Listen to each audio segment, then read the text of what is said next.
Hi, I'm Justin with Roland Professional AV, and welcome to this complete video manual for Roland's VR6HD Direct Streaming AV Mixer.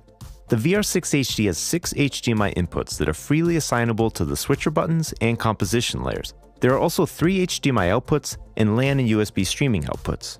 Now for audio, there are 6 XLR TRS combo inputs, and the faders can be assigned to any analog or digital source in the 28-channel audio mixer.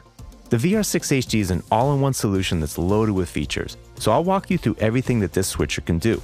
But if you only need help with a particular feature or the firmware update, please use the chapters in the video description to jump to that section. This video features firmware version 1.11. Please note that the menu layouts and features may change with future updates. Starting with the top panel, there's a single row of buttons to switch between inputs, recall scene memory presets, and more. By default, the 6 buttons control the 6 HDMI inputs on the multi-view screen, but they're fully customizable. The currently selected input is lit red and appears in the program window on the multi-view. This is what your audience sees as your main video output.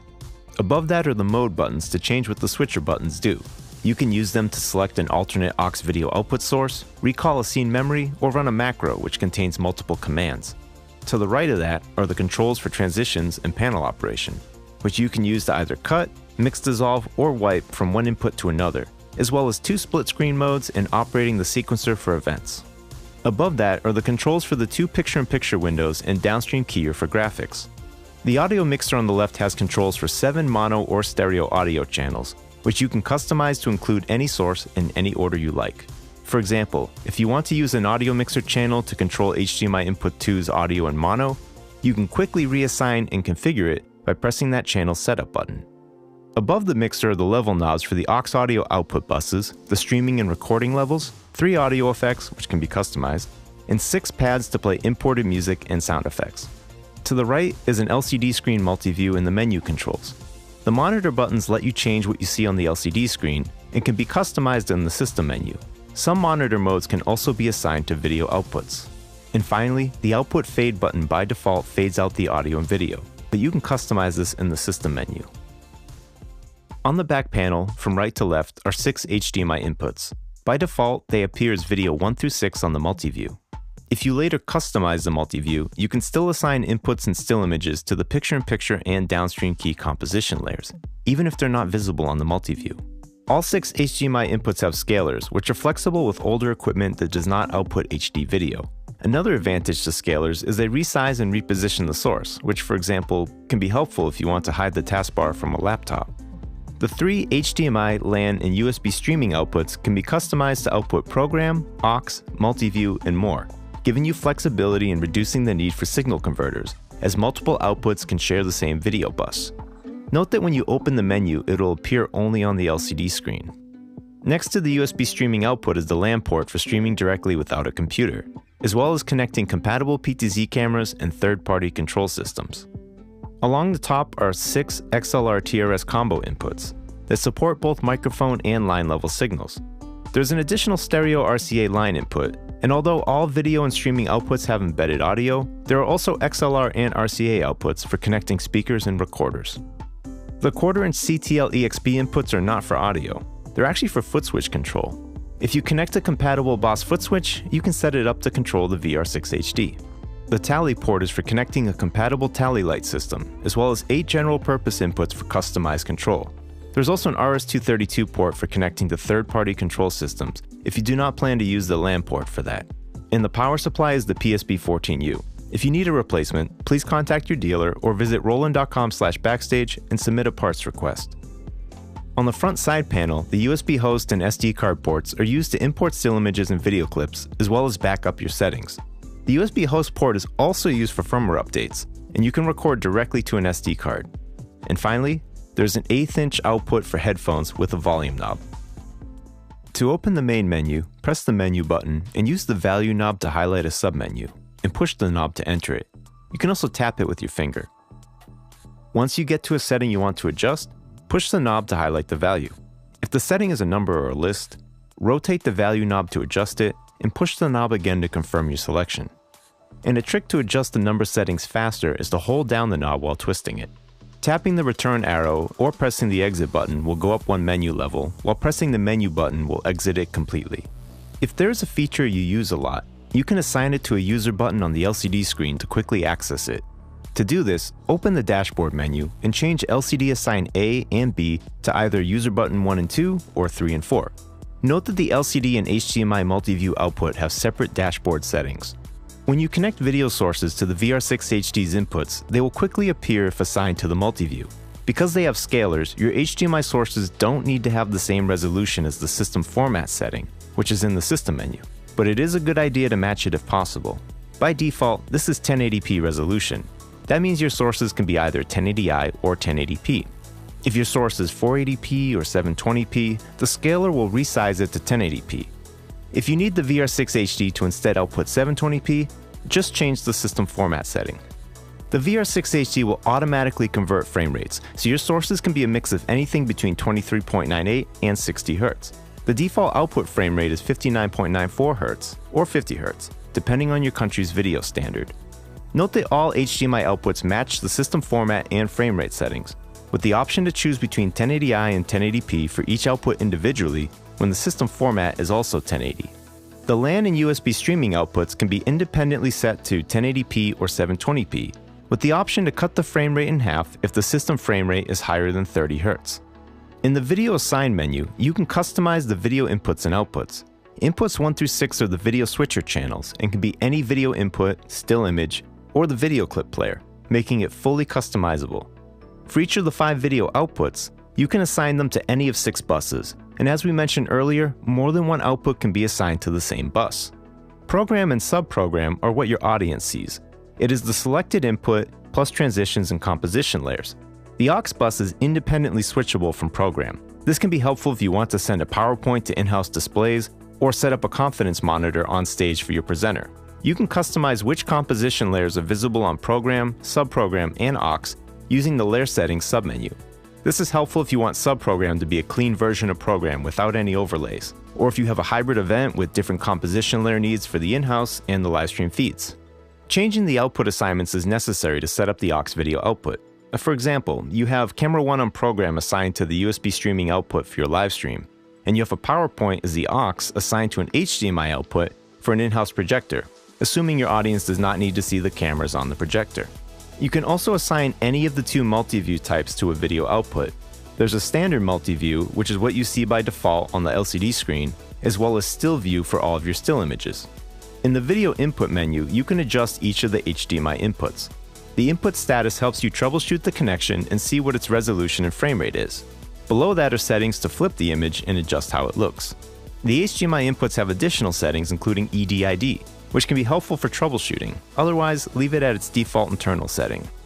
The scaler adjusts the size and position of the video source. This can be helpful with computers if you want to crop out the taskbar or dock. And below that are color correction settings. It's recommended to first adjust brightness, contrast, and saturation on the sources themselves, especially if it's a camera, before making any adjustments in the video input menu. In the video output menu, color space and signal type can be adjusted when troubleshooting compatibility issues with other equipment. Otherwise, use the default settings. Below that are settings to adjust how the output looks, as well as to enable record control over HDMI with compatible Atomos recorders. The USB output menu gives you the status of the connection for troubleshooting. It should say Connected 3.0 for HD quality video when using a compatible cable. You can then use the VR6HD with any software that supports USB video and audio like Roland Live Streamer, Roland Live Recorder, OBS Studio, Zoom, Teams, and more. You can also adjust the output format setting. If using Zoom or Teams, change it to YUI2 for best results. If your connection is unstable with YUI2, change this setting back to YUI2 and Motion JPEG. Other streaming and recording software can use either setting. And if you have any issues with your USB video connection, please visit our knowledge base for a list of compatible USB cables. There's a link in the description of this video.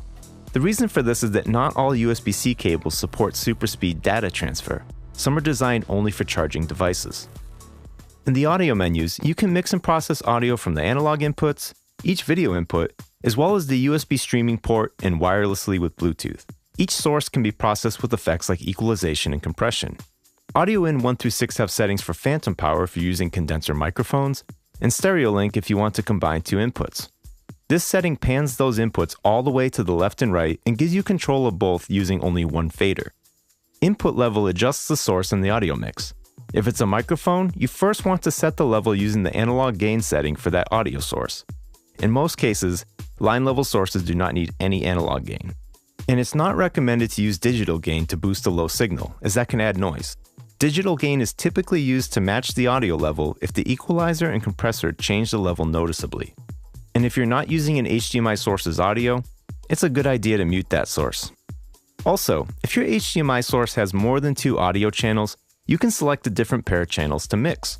Most sources only have audio on channels 1 and 2, but this feature can come in handy by eliminating the need for an audio de-embedder box. Mono is helpful if an audio source is only on the left or right side when listening on headphones and you want to center it. And if you solo 1 or more sources, those are the only sources you will hear on headphones, so make sure to turn solo off when you're done using it. Effect presets are a great starting point with equalization and compression for different applications. And you can use delay to get individual sources in sync with the video. Every audio input source has a noise gate, compressor, and equalizer.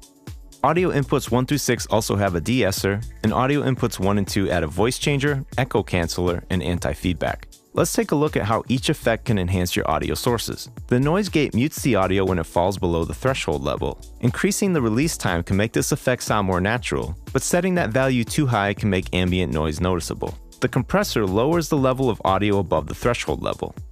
The ratio determines the amount of reduction, which can function as a limiter when turned all the way up, which is helpful for loud sources. The attack and release times are how long it takes the compressor to turn on and off once it crosses the threshold. Check the presets for ideas on which settings to use. Because the compressor lowers the levels of the source audio at times, you can also manually apply gain. The de-esser is like a specialized compressor, designed to reduce sibilance, S-sounds in your mix that can be distracting for viewers. The high-pass filter and equalizer adjust the levels of low, mid, and high frequencies.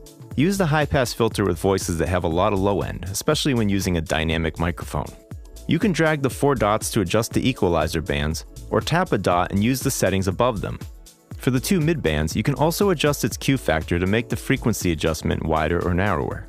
While the presets will work well for most applications, it's important to use your ears when adjusting these settings, as you will likely need to adjust the threshold setting based on the audio source. If you adjust the audio effects and it sounds worse than before, load the default effect preset for that source, as incorrect settings can add noise and distortion to your audio mix. The audio output menu has settings for 3 different audio mixes. Main output is your main mix. It has a compressor/limiter which can prevent loud audio from distorting, output delay for synchronizing audio to video, reverb, which is useful for music, and an equalizer for the entire mix. The aux mixes, which can be either linked to or separate from the aux video output, also have these settings. Main mix also has loudness auto gain control for smoothing out mix levels, and adaptive noise reduction to intelligently remove noise from a room. The audio follow menu is a helpful tool. Here, you can enable this for each individual source. The basic idea is, if you can see it, you can hear it. When a video source appears on program, the source's embedded audio is heard until you no longer see it on program. You can also link the analog, USB, Bluetooth, and audio player sources to an input on the video switcher. And the audio auto mixing menu gives you control over which audio sources are given priority by adjusting the weight setting. The higher the percentage, the more prominent the source is in the automated mix. You can also disable auto mixing on individual sources. The audio player has 6 pads you can use to play clips. Press the setup button to access the player setup. The player setup shows you the default sound effects and music files along with their properties. Tap a pad icon on the screen to adjust its settings. You can import a new sound effect from an SD card or USB flash drive. Then you can name it, adjust the level and fade times, and choose whether it repeats or plays only once. There are also 4 pad modes. With latch, pressing a pad starts the file and pressing again stops it. Pause is similar, except that when you start it again, it resumes at the point you stopped. Replay restarts playback each time you press the pad.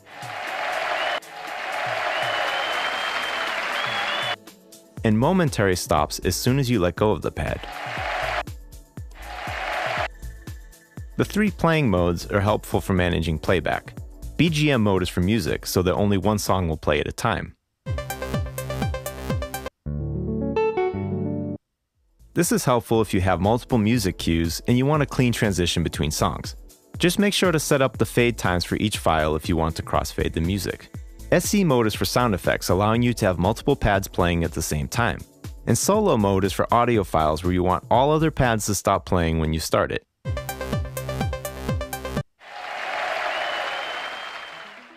Now that we covered video and audio setup, let's move on to switching inputs. By default, if you press one of the switcher buttons, it'll switch to it using the currently selected panel operation setting. So if it's cut, the transition will happen instantly. If it's auto, the transition is either a mix dissolve or a wipe, depending on the transition setting. If you want to access all still images without assigning them the switcher buttons, press the monitor button until still view is selected and tap the still image you want to switch to. If you prefer to preview your next input before the transition, open the system menu and change the panel operation setting from dissolve to program/preset. In this mode, pressing a switcher button sends that source to preview and the button turns green. To start the transition, press cut or auto each time you want to switch inputs, and preview will swap with program. For this section, I will briefly change this window to aux video output. To switch the aux source, make sure the mode is set to aux, and press the switcher button to change it. Note that the aux video output is cut switching only. It does not support mix dissolves or wipes, but it does support composition layers. You can enable picture-in-picture and downstream key layers for the aux output in the layer settings menu. This can be helpful if you want to add a logo to both the program and aux outputs. There's also an option to link it to program. Otherwise, it'll appear in the aux output at all times when enabled in the layer settings menu. And if you want the aux output to be an identical copy of program at certain times, open the system menu and change the aux linked program setting to manual link. Now your aux video output is a copy of program, including all transitions and composition layers that are enabled for program. Pressing any aux source button will make it an independent aux output again. And when you press the currently selected aux source button, it will be linked again. The auto switching menu offers 7 modes to automate your production. It can be as simple as custom timings or to a music source's tempo. You can also use it to switch between preset memory scenes or sources within a composition layer. You can have it switch in order or at random, and if you want to remove a source from auto switching, turn down its time setting until it's off. But the most versatile mode is video follows audio, where any audio source can control a video input. Scroll to the audio source you want to assign and choose the target input. Note that you cannot choose the actual video source or still image. It controls the actual button in the video switcher section and whatever is assigned to that button. The threshold is the audio level the source has to go over to trigger the switching, and there are 3 additional settings at the end. You can use audio mix target and audio silent target if you want your entire mix to control different inputs. For example, if you want to transition to your wide shot when no one is talking, you can set up the audio silent target to do that. And the audio redetection time is how long it takes before it's ready to detect and switch again.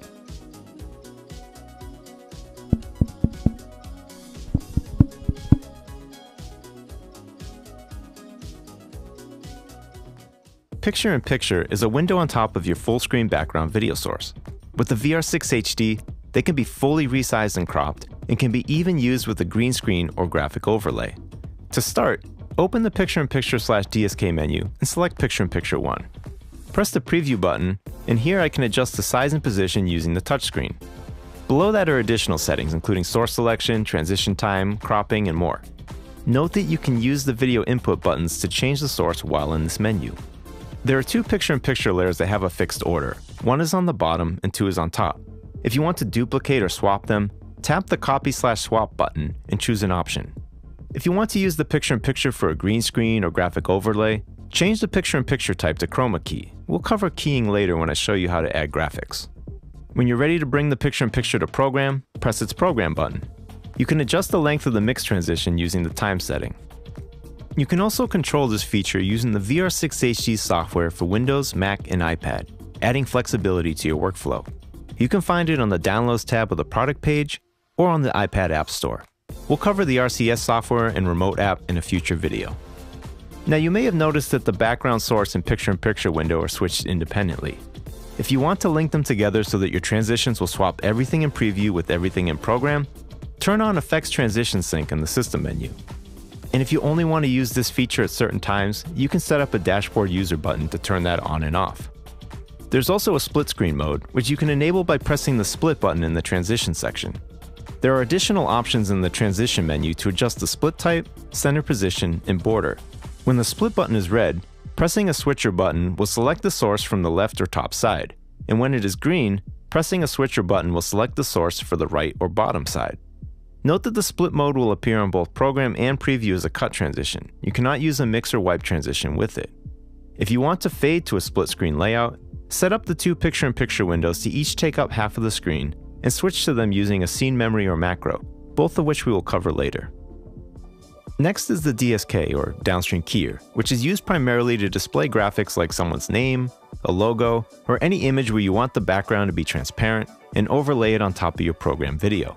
Note that the downstream keyer layer is always on top of your picture-in-picture layers and your program source. In the downstream keyer menu, the default setting is self-key. This means that you can use a luma key, which removes white or black, or chroma key, which removes a color. The default source is a still image containing a corner logo that says live.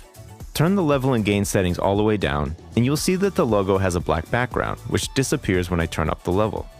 For most graphics, start with increasing level until the target color disappears, and then fine-tune with gain if needed.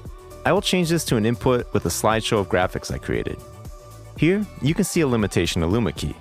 If I have a black background and black text, both are removed by the key effect. To get around this, I created graphics with green backgrounds because chroma key can be used with more than just green screens. Change the downstream keyer type to chroma. Note how nothing is happening when I adjust the settings. I need to change the color setting on page 3 from blue to green. Now I'm getting a good key when I adjust the level. If you're not getting good results, you can better match the key color using the sampling marker. Tap sampling marker mode and a small cross will appear on the screen. Tap an area of the image with the color you want to remove, followed by tapping execute. Note how the hue and saturation settings are updated. This feature is especially important when setting up a green screen, saving you time with finding the best hue and saturation settings. You can also control this feature using the previously mentioned RCS software and remote app. I mentioned earlier that picture-in-picture windows are also capable of luma and chroma key. A great example of this is if you want to place a transparent graphic in the corner or resize it. Another is if you want a green screen camera shot of yourself in the corner while you present full screen content. And if your green screen does not fill the entire camera image, you can crop the picture-in-picture window and create a clean overlay. There are two additional keyer types available only with the downstream keyer. Note that they do not use the level or gain settings to adjust them. The first is alpha key mode. This will overlay a PNG format still image with alpha channel, which has the transparency built right into the file. No other still image formats are supported with this mode. For this section, I already imported a PNG format still image. We'll cover importing still images in the next section. Remember earlier how luma key was removing the text along with the background? With alpha channel, the image file has the transparency figured out beforehand, giving you a cleaner looking key without any color restrictions. To create compatible images, you will need image editing software like Photoshop to create them. The second is external key. This is an advanced feature that requires compatible graphics software and 2 video inputs on the VR6 HD. Your graphics software may call it external key, alpha key, or key and fill. The computer will output 2 video signals of the same graphic. The actual graphic as you see it on the computer screen, and a black and white silhouette of that same graphic. On the VR6 HD, the key source is that silhouette, and the fill source is the actual graphic. Now, we use 2 still images for this demo, but alpha key mode is recommended for stills, as it only requires 1 image file. Here, no additional adjustments are needed.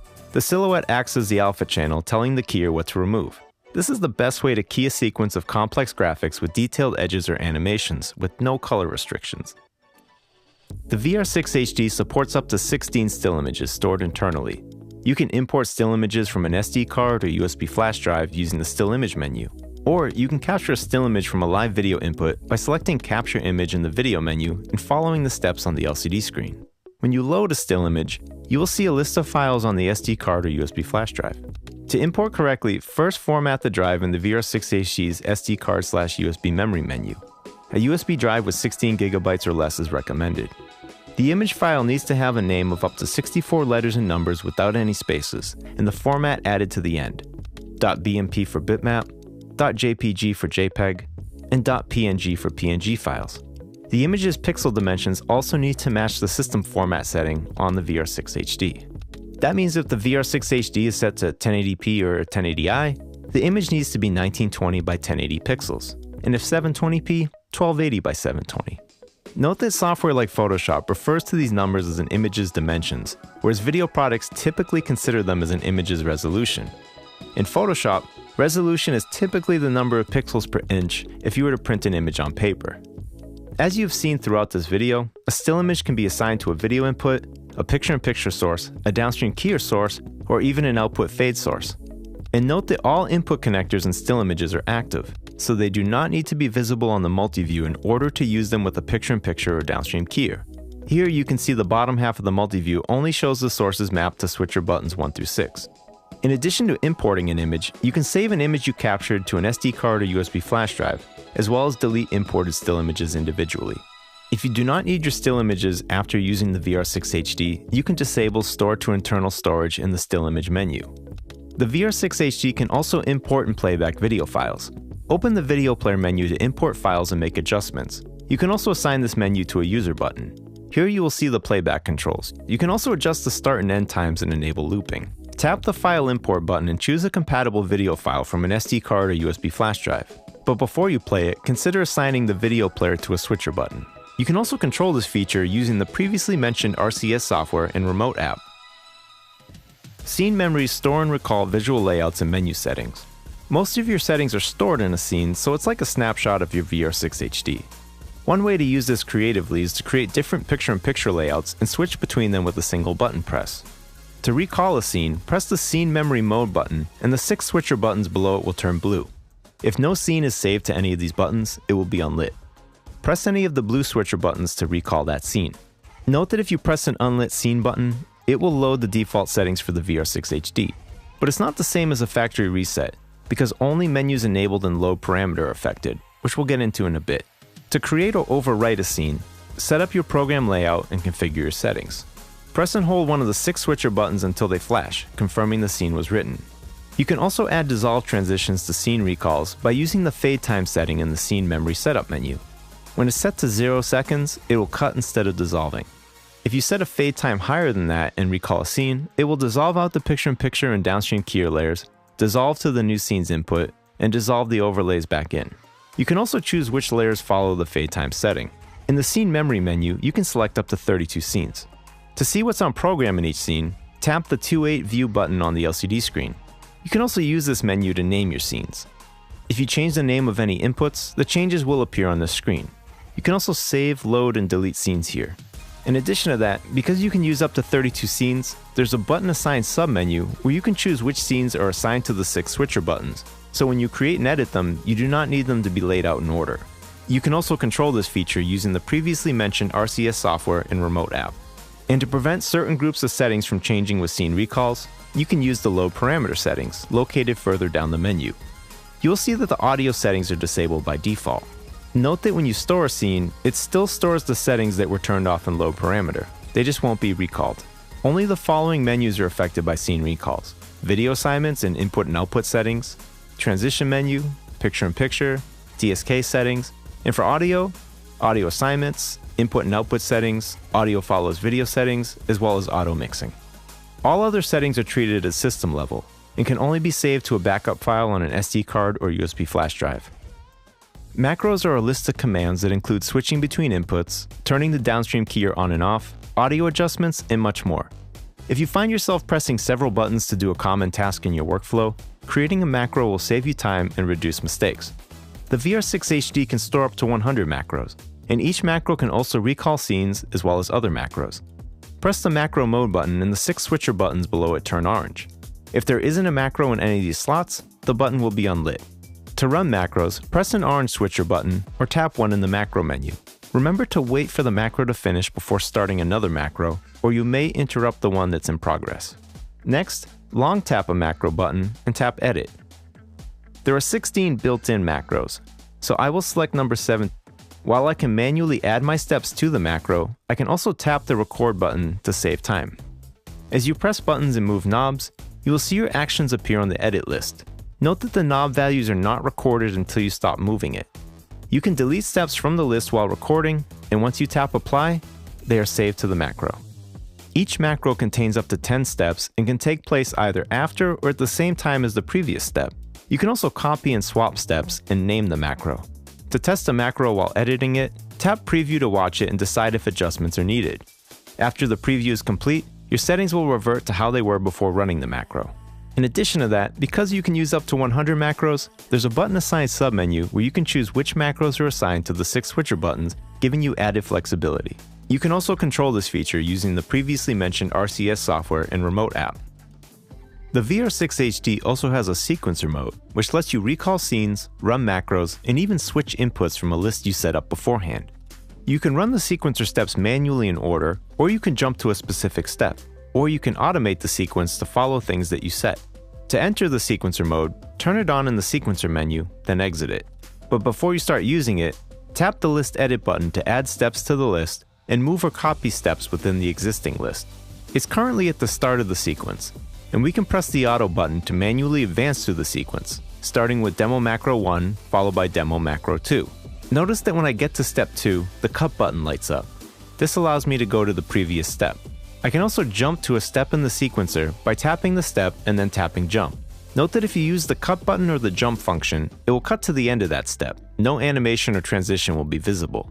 When you press Auto again to go to the next step, transitions will resume appearing as you move through your sequence. The network settings are used to stream directly, connect to PTZ cameras on a local network, and receive control commands from a third-party control system. You can also use RS-232 to receive control commands. When configuring the LAN settings for the first time, you need to create a 4-character password in the menu. Next, you need to configure your IP address. If you want your network router to assign an IP address to the VR6 HD, leave configure as using DHCP. If you want to assign a static IP address, change configure to manual and enter an IP address in the same range as your local network. And if you want to use tethering with your phone, connect it to the USB host port on the front side of the VR6 HD and select Start Tethering. You can also use the priority setting to choose which connection is used first. With the default LAN setting, the phone would be the backup network. With everything configured, the VR6 HD can now communicate with streaming servers and compatible devices on your local network. Now, with a wired network connection or tethered mobile device, the VR6 HD can stream directly to any platform that supports RTMP. When you set up a service in the Stream/Record menu, you can log directly into Facebook, YouTube, or Twitch using your account information, or set up a custom stream, which uses an RTMP URL and stream key from any platform. The video bitrate setting determines the quality of your live stream, and the VR6 HD takes this a step further by using an adaptive bitrate, which automatically adjusts itself during your production. If your internet connection is suddenly slow, the VR6 HD will temporarily reduce the bitrate to compensate, preventing the stream from pausing or skipping. Another way to conserve bandwidth is by adjusting the separate bitrate setting for audio. The setup menu is where you choose your streaming platform, and the Use Web Application setting gives you a QR code and a short URL to type into any web browser and enter your stream settings, saving you time. Now during your stream, if something unexpected happens that you don't want your audience to see, you can quickly display a safety still image assigned to a user button. You can find it in the Stream/Record category in the User Setup menu. This is used in combination with the stream delay setting, giving you time to interrupt the stream with the safety still image. And once things are back to normal, you can resume your stream with the delay intact. Also, when you start the stream, a trick to automate your introduction is to create a macro that will switch to a full screen graphic, play music, dissolve to your wide shot, stop that music, and then fade in a DSK logo in the corner. This is a great example of the automation tools that are available in the VR6 HD. You can also record with the VR6 HD directly to an SD card, even if you're not streaming. It will create an MP4 file recording of your audio and video using the stream's bitrate settings. You can enable this on the second page of the Stream/Record setup menu. And if you want an additional copy of just the audio, you can create a WAV file recording in addition to the MP4. This is helpful if you're streaming a podcast and want an audio-only version for upload. Once you're ready to stream and record, open the Stream/Record menu or assign it to a dashboard user button and tap On Air. You can connect up to 6 PTZ cameras to the VR6 HD and control them using the LCD screen. If you plan to use this feature a lot, assign it to a dashboard user button. You can also control this feature using the previously mentioned RCS software and remote app. Open the remote menu and select Camera Control. To add a camera, first choose the camera number along the top. The camera number does not need to match the HDMI input number. Next, tap Setup. Here, choose the protocol for your camera's brand. If your camera's from Sony or it's not on the list, use VSCA over IP. Now, enter the IP address of your camera, which can be found using software provided by the camera manufacturer or in the camera's on-screen menu. If possible, use static IP addresses with an unmanaged network switch to easily control cameras on a local network. If using a router with a DHCP server, which is necessary for direct streaming, you should reserve the camera IP addresses in your router settings so that they keep the same IP addresses when you power them on. Once connected, you will see controls to pan, tilt, and zoom the camera on page 1 and store and recall presets on page 2.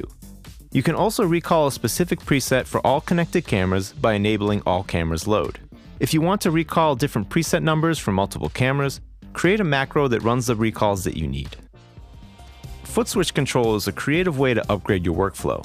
Using foot switches and expression pedals from Roland's Boss line, you can control just about anything on the VR6 HD without even using your hands. For this overview, we will focus on the foot switches and show you how to set up the Boss FS6. Using a 1/4-inch balanced TRS cable, connect the compatible foot switch to the back of the VR6 HD, open the remote menu, and select CTL/EXP. Let's edit CTL EXP1. Set the type to CTL for foot switches, or EXP for expression pedals. The FS6 and FS7 each have 2 buttons, so they'll use both CTL-A and B. Note that the FS5U will not control CTL-A, it only uses CTL-B. Next, you need to choose a category of commands. You can do things like recall a scene or macro, output a still image, or remotely press a button. I'll set this up to display picture-in-picture 1 on program. Now when I press the foot switch, it's just like pressing that button. You can also use a USB numeric keypad. In this menu, you'll see the same category and value assignments for each key on a standard numeric keypad. This allows you to add up to 16 commands to your workflow. There are some additional features and settings in the system menu worth mentioning. Panel lock can disable specific buttons and knobs on the VR6 HD, which is perfect for preventing accidental button presses. For example, if you only use switcher buttons 1 through 4, you can disable the buttons for 5 and 6, which reduces the risk of switching to an empty input. And if you end up needing those buttons later and forgot that you locked them, the menu button will flash when you try to use it, indicating that panel lock is enabled. There are additional settings in the system menu to customize the multi-view text and icons, output test signals, and reset all your settings to their default. More information is available in the reference manual.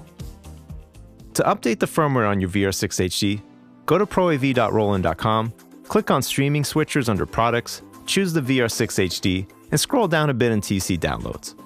On the list, click on System Program, also known as firmware. This page contains detailed information on every update, as well as steps on how to update, with the download button at the bottom. A 16GB or less USB flash drive is recommended for the update. Connect it to the front of the VR6 HD and format it in the USB memory menu if you have not already. Once the update is downloaded, unzip the update file and copy it to your USB flash drive. Make sure that the file is not in a folder on the USB flash drive. It needs to be in the main directory. Power off the VR6 HD, connect the USB flash drive, and hold Picture-in-Picture 1 Preview, Monitor, and the Panel Setup buttons while you power it on again and wait for it to load the update menu. When it's time to run the update, the LCD screen will ask you to press Enter with the value knob. The update process is going to take a few minutes. When it's finished, the LCD screen will display complete. Please restart. Power the VR6 HD off and back on again. Note that the first time you turn it on after an update, it may take a bit longer to load. That concludes this complete video manual on the VR6 HD. We hope this video was helpful and showed you some new things to try. If you have any questions or you need support, please visit roland.com/backstage, register your VR6 HD, and submit a support ticket. There are additional guides available on our website and knowledge base. The link to the VR6 HD Quick Start Guide in the video description is a great place to start. Thank you for watching.